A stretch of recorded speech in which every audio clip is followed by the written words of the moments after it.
오늘 시작되는 말씀부터 이스라엘의 지역별 사사들의 활동을 중심으로 이야기가 전개되어집니다. 그 가운데서도 오늘 말씀은 남부 사사에 대한 이야기입니다. 사사기를 읽으면서 우리들이 알 수 있는 것은 이스라엘 백성들의 죄와 사사의 등장 속에서 반복적으로 진행되어지는 과정이 있다는 것을 알 수 있습니다. 범죄로 시작해서 하나님의 징계가 임하고 다음에 사사를 통한 하나님의 구원이 임하게 됩니다. 그리고 다시 망각에 빠져서 또다시 죄에 빠지게 됩니다. 이런 일들을 계속해서 이스라엘 백성들이 행하는 것이 바로 이후 사사기의 내용들입니다. 하나님께서 이스라엘 백성들이 지금 반복적으로 죄로 돌아가는 부분은 바로 십계명 중에 가장 첫 번째인 나 외에 다른 신을 섬기지 말라 하는 말씀입니다. 이스라엘 백성들은 어떤 우상을 섬겨 나갔습니까? 오늘 본문 7절을 보니까 이스라엘 자손이 여호와의 목전에 악을 행하여 자기들의 하나님 여호와를 잊어버리고 바알들과 아세라들을 섬긴지라. 이스라엘 백성들은 자기들의 하나님 여호와를 잊어버리고 가나안 신들인 바알과 아세라를 섬기는 배교의 죄를 계속해서 범하고 있는 것입니다. 이스라엘 백성들은 왜 자신들의 하나님 여호와를 두고 그들의 바알과 아세라를 동시에 섬겨 나갔을까요?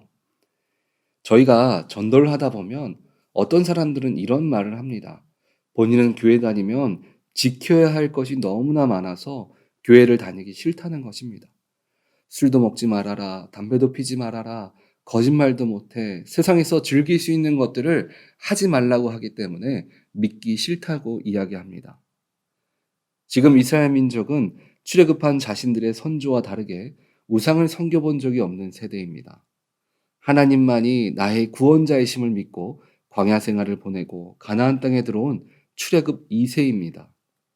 그런데 하나님께서 말씀하시는 적과 꿀이 흐르는 가나안 땅에는 자신들이 경험하지 못했던 예배의 모습이 있는 것입니다. 이스라엘 백성들이 우상을 섬길 수밖에 없었던 이유 중 하나는 바알과 아세라는 가나안의 대표적인 농경신이었습니다. 먹고 살려면 그 땅에 사는 가나안 사람들처럼 행동해야 살아갈 수 있을 것이라고 생각했습니다. 그래서 우상을 섬긴 것입니다. 그리고 다른 하나는 그들이 예배하는 방법이 자신의 육적인 만족을 주었기 때문에 그렇습니다. 신을 섬기는 것이 즐겁고 육적으로 행복하다는 것 때문에 그들은 나에게 좋은 것만 준다고 생각하는 이방신을 섬기고 떠날 수 없었던 것입니다. 그러니까 사실 이스라엘 백성들은 우상을 섬기는 것인지 그들이 드리는 예배를 즐기기 위한 것인지 구분이 안 될 정도입니다. 자신의 만족을 위해서 사람과 만나고 교회에서 하는 즐거운 이벤트 때문에 교회를 출석하는 것과 같은 모습인 것입니다.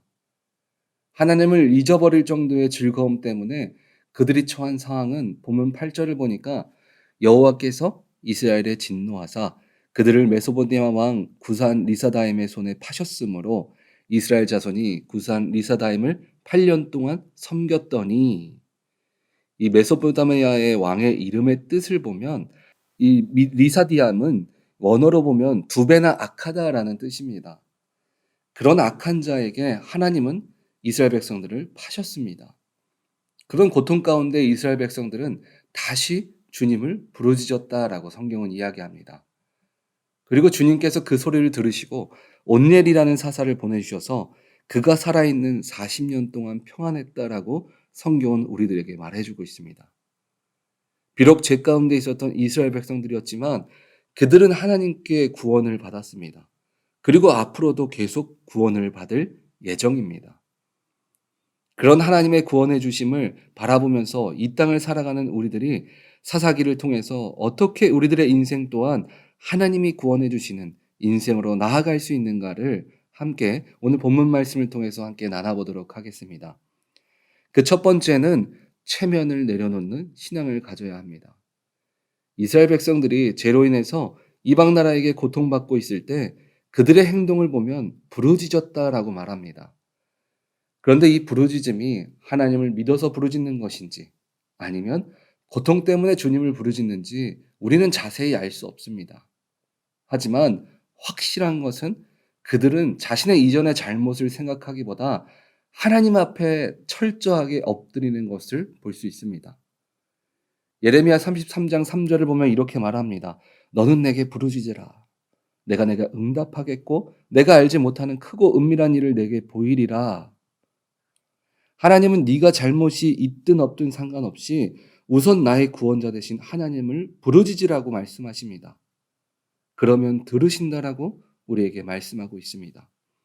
그런데 한국 문화가 무엇입니까? 체면 문화죠. 그런데 그 체면이 교회 안에서도 일어나고 있는 것을 볼 수 있습니다. 우리가 주님 앞에 예배하기 위해 나오고 기도하러 나왔는데 마음껏 예배하지 못하고 기도하지 못합니다. 왜 그렇습니까? 내 체면 때문에 그렇습니다. 뭔가 내가 구할 것을 구해야 하는데 다른 사람들이 신경 쓰이는 겁니다. 혹시 내 연약함을 저 사람이 기도하다가 듣는 건 아닐까? 내가 기도하다가 내가 연약한 부분들을 저 사람이 듣고 손가락 각질을 하지는 않을까? 내가 예배하면서 젠틀한 모습만 보여야지 하는 그 생각에 사로잡혀 있다는 겁니다. 하나님께서 목사라는 직분을 주시고 장로로, 권사로, 집사로, 또 성도로 허락해 주신 것은 주님 앞에 더 부르짖는 자가 되라고 허락해 주신 것입니다. 그런데 우리는 우리들의 체면이 주님 앞에 부르짖는 것에 발목을 잡을 때가 있습니다. 성경에 하나님을 찬양하는 것에 체면에서 자유로운 사람이 있었습니다. 그것은 바로 다윗입니다. 역대상 15장을 보면 빼앗겼던 언약궤가 다윗성에 다시 돌아올 때 다윗은 자신의 옷이 벗겨진 줄도 모르고 춤추며 기뻐하며 하나님을 찬양합니다. 이 일을 통해서 두 가지의 결과가 나오는 것을 우리가 볼 수 있습니다. 하나님께 왕의 체면을 내려놓고 하나님 앞에 전심으로 찬양하는 다윗은 하나님의 아들 되시는 예수 그리스도가 탄생하는 가문의 왕이 되어집니다. 반면에 그 모습을 보고 업신여겼던 아내 미갈은 어떻게 됩니까? 평생을 아이 없이 생을 마감하게 됩니다. 우리가 교회에서 부르짖어 기도하고 내가 앞장서서 남들이 꺼려하는 일까지 주님의 이름으로 봉사할 때 때로는 사람들이 저렇게까지 할 필요 있어? 라고 말할 수도 있습니다. 그런데 하나님은 그 모습을 보시고 더 기뻐하시고 축복하시는 것을 볼 수 있습니다. 우리가 신앙생활하면서 체면이 있다는 것은 아직도 나를 위한 신앙을 갖고 있다는 증거입니다. 우리가 주님 앞에 1대1로 예배하고 찬양하는데 뭐가 부끄럽겠습니까? 하나님 만나는 것에 다윗이 시편 138편 1편 1절을 보면 이렇게 고백합니다. 내가 전심으로 주께 감사하며 신들 앞에서 주께 찬송하리이다. 힘들어서 외치는 것이 아니라 전심으로 주님을 찬양하시기 바랍니다. 그러면 하나님이 알아주시고 들으시고 응답하시며 이를 행하실 줄 믿습니다. 두 번째는 하나님의 때를 기다려야 합니다. 오늘 성경은 이스라엘 백성이 부르짖어서 주님께 사사를 세우셨다고 이야기합니다. 성경은 그들이 얼마나 부르짖었다라고 이야기하지 않습니다. 하지만 그들의 부르짖음은 이방 민족에게 팔린 그 순간부터였을 것입니다. 하지만 주님은 그들의 고통을 알고 계셨지만 8년 동안 응답하지 않으셨습니다.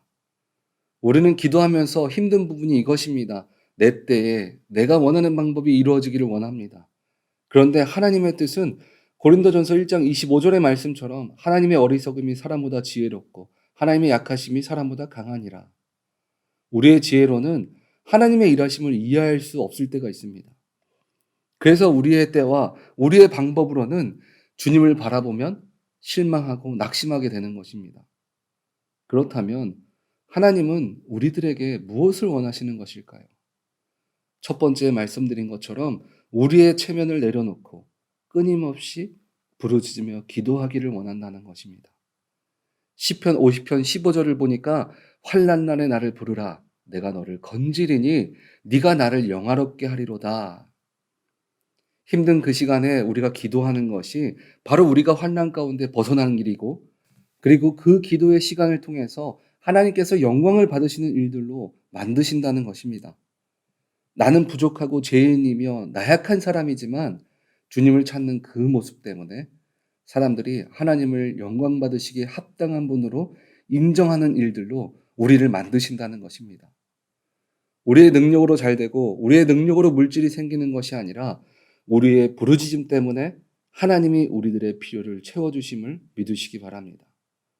하나님의 인도함을 받는 자의 삶은 전심으로 주님을 찬양하며 기도로 주님의 때를 기다리는 자입니다.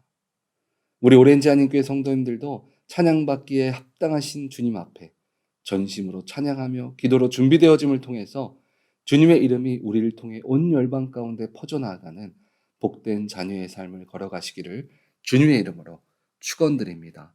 아멘.